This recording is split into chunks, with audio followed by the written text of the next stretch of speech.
কয়েকদিন আগে দেখো নাই, পর্দা নিয়ে কথা বলেছিল বুড়া এক ভাম, বিএমপির এক এমপি, দেখেন নাই? দেখছেন বাগ্নি সন্তানগুলো কেমনে গর্জে উঠছে? এ আবার এর পক্ষ নিয়ে শায়েখে সরমনার বিরুদ্ধে মামলাও করেছিল। তৌহিদ জনতার আন্দোলন দেখোস নাই বেটা। শুধু একটা কথা মনে রাখবেন, এই দেশে সব মেনে নিতে পারি, কে কোন দল করেন আলহামদুলিল্লাহ করতে পারেন, এটা আপনার ব্যক্তিগত ব্যাপার। আমি গোপালগঞ্জের সন্তান, আপনি পৃথিবীর যে প্রান্তেরই সন্তান হন না কেন, আমার কাছে সবচাইতে, আমার জানের চাইতে দামি হলো ইসলাম। একজন আলেমকে অপমান করার জন্য মামলা করছে, মিথ্যা মামলা। মামলা প্রত্যাহার তো করলি ঠেলার গুতায় করলি। কথা বলেন না কেন? দল আপনি যেটা মনে সেটা করতে পারেন, কিন্তু হুসাইনের নানার ইসলাম নিয়ে যদি কেউ কথা বলে, ওরে থাপড়ে গালে সল ফাটায় ফেলবো। তখন আর কোনো দল থাকবে না, সব এক হয়ে যাবে। কথা ঠিক না? ঠিক জোরে বলেন। মনে রাখতে হবে, লাস্ট ফিনিশিংয়ে মাত্র 2 মিনিট কথা বলবো। 10ই মুহররম যারা আমার দিক তাকিয়ে আছেন, কারণ এটা জুমার মসজিদ, এটা 2টা পর্যন্ত ওয়াজ হইব না, এটা ওয়াজের মাঠ না।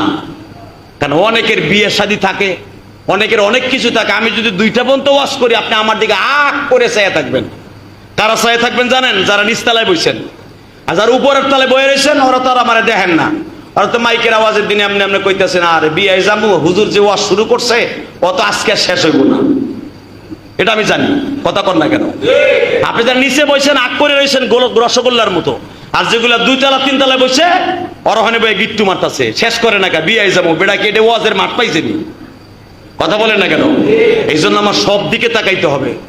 বিয়ার অনুষ্ঠানও দিতে হবে, আপনার চোখের পানিও দেখতে হবে। আর দেখবেন বেশিরভাগ ওয়াজ শুনে কানবে তারাই যারা নিচতলায় বুঝবে। উপরের তলা 2 তলা 3 তলা যারা বসবে, ওরা আমার ওয়াজ বসবেও না, খালি সমালোচনাই করবে। কথা বলেন না কেন? ওয়াজ বুঝতে হলে নিচতলায় বসতে হবে। চোখের পানি ফেলার জন্য একটাই শর্ত, জাহান্নামের আগুন যদি কেউ হারাম করতে চান, নিচতলায় বসতে হবে। আলহামদুলিল্লাহ বলেন। এই যে আমি দেখতেছি পুরা মসজিদ ভরা পানি, 2 তলায় যাই দেখেন একজনের চোখে পানি নেই। রোজটা আমার দেখতেছে না। ফেস টু ফেস যখন সামনাসামনি 4 চোখের মিলন হবে, আপনার কলিজার মধ্যে হিট লাগবে। আর হিট লাগলে আর আপনি সহ্য করতে পারবেন না। এটাই জাহান্নামের আগুন হারাম করার 1 নাম্বার মেডিসিন। ফালইয়াজহাকু কালিলা ওয়ালইয়াবকু কাসীরা। আল্লাহ বলেন বেশি বেশি করে কাঁদবি, কম করে হাসবি। যত কাঁদবি জাহান্নামের আগুন হারাম পাবি। সুবহানাল্লাহ। জোরে করে মারহাবা। আরো জোরে, আরো জোরে। শুধু আমার দিকে তাকাবেন, কোনো দিকে তাকাবেন না। মাত্র 2 মিনিট কথা বলবো। আলী আকবর শহীদ হয়ে যখন আলী আকবরের মাথাটা তাবুতে আসলো, তাবুতে আসার পরে হুসাইন আলী আকবরের সন্তানের মাথা, কাটা মাথা, কপালে চুমা দিয়া, রক্ত মাখা শরীরটারে চুমা দিয়া, মাথাটারে কলিজার টুকরা ছোট্ট বোন উম্মে কুলসুম, অর্থাৎ নবীর মেয়ের নামও কুলসুম, ফাতেমার মেয়ের নামও কুলসুম। কারণ 2টা বোনের নামে ফাতেমা, 2টা মাইয়ের নাম রাখছে, জায়নাব আর কুলসুম। বোন কুলসুমের হাতে আলী আকবরের মাথাটা দিয়ে বলে, বাকি যে শহীদগুলো আছে ওদের সাথে চাদর দিয়ে ঢাকিয়ে রেখে দাও। কুলসুম বলেন, ভাইজান 2 দিন আগে লাশ এখানে স্তূপ দিয়া তুমি দাফন করো না, এবার একটা আওয়াজ দিবেন। আপনার জীবনে কোনোদিন আওয়াজ দেন নেই, যেটা আমি খুতবার ভিতরে পড়েছিলাম। যখন কুলসুম বললেন, ভাই এতগুলা লাশ স্তূপ দিয়ে আছে, তুমি একটা একটা করে দাফন করে দাও। হোসাইন বলে, বোন রে তুই কি ভুলে গেছো, ওর নানা মাঝে মাঝে এই আয়াতটা আমাদের বাসায় আইসা পড়তো। কি পড়তো? তুই তো ছোট্ট ছিলি রে বোন, তোরে মাত্র 1.5 বছর রাইখা মারা গেছে মা। আল্লাহু আকবার, জোরে বলো। এই দুনিয়ায় যার মা নাই রে মা, ওর মতো দুঃখ মিয়া পৃথিবীতে হয়। তোরে মাত্র 1.5 বছর থেকে 2.5 বছর রাইখা মা মারা গেল রে কুলসুম। নানা মারা গেছিল 6 মাস আগে, মা মারা গেছে নানার ইন্তেকালের 6 মাস 10 দিন পরে। তোরে আমি হুসাইন কত কষ্ট করে পালছি রে বোন, তুই জানোস না।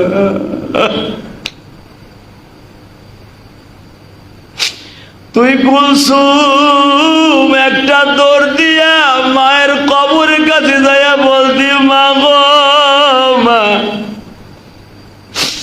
নানাও নাই তুমিও নাই মা,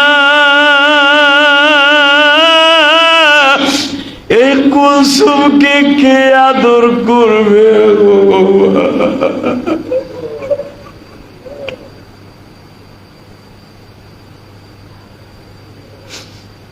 বোন রে, যেই ভাই তোরে কোলে পিঠে করে মানুষ করে বিবাহ দিছিলাম রে বোন, তোর জামাইটাও শহীদ হয়ে গেছে,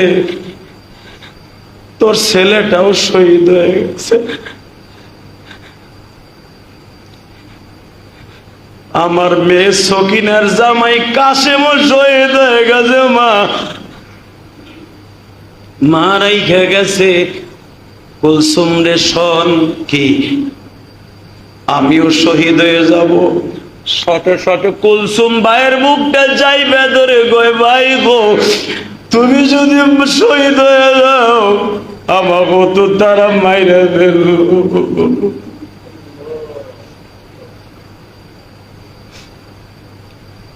হোসেন বলে, বোন রে, আমি একটা ভবিষ্যৎবাণী বলে দিয়ে যাই, ওরা শুধু আমারই চাইতেছে, আমি শহীদ হয়ে গেলে তোদের গায়ে একটু আঘাত করবে না। তবে শোন, আমি শহীদ হওয়ার পরে যদি তোরা 2 বোন জয়নাব আর কুলসুম, তোরা 2 বোন তো নানার কবরের কাছে যাবি মদিনায়, নানারে বুঝে কইস, নানা তোমার ইসলামকে দুনিয়ায় প্রতিষ্ঠা করার জন্য হুসাইন মৃত্যুর আগ পর্যন্ত চেষ্টা করছে, তবু জালিমের হাতে বায়াত গ্রহণ করে নাই, জালিমকে ভোট দেয় নাই, ফাসেককে ভোট দেয় নাই, জালিমকে ভোট দেয় নাই। তুই নানার কবরের কাছে বুঝে কোষ, আমি আর আপনাদের সাথে কথা বলতে পারবো না, বুক ব্যথা হয়ে গেছে। শুধু একটা কথাই বলবো, নবীর আশিক যদি হয়ে থাকেন, আমার মতো বুক ব্যথা করে যারা রোজা আছেন, দীপ্ত কণ্ঠে আওয়াজ দিয়ে বলেন, জীবনের বিনিময়ে যদি হয় হুসাইনের মতো 10ই মুহররম ওয়াদা দেন, জীবনের বিনিময় হলো, কে কোন দল করবেন দেখার বিষয় নয়, ইসলামের বিরুদ্ধে কেউ কথা বললে তার সঙ্গে আমরা নই। কে কে রাজি আছেন? আল্লাহকে দোহা, আল্লাহ হাতগুলো কবুল করে নেন, আল্লাহ হাতগুলো কবুল করে নেন, আল্লাহ হাতগুলো কবুল করে নেন। হুসাইনের সাথে শাহাদাতের সুদা পান করান।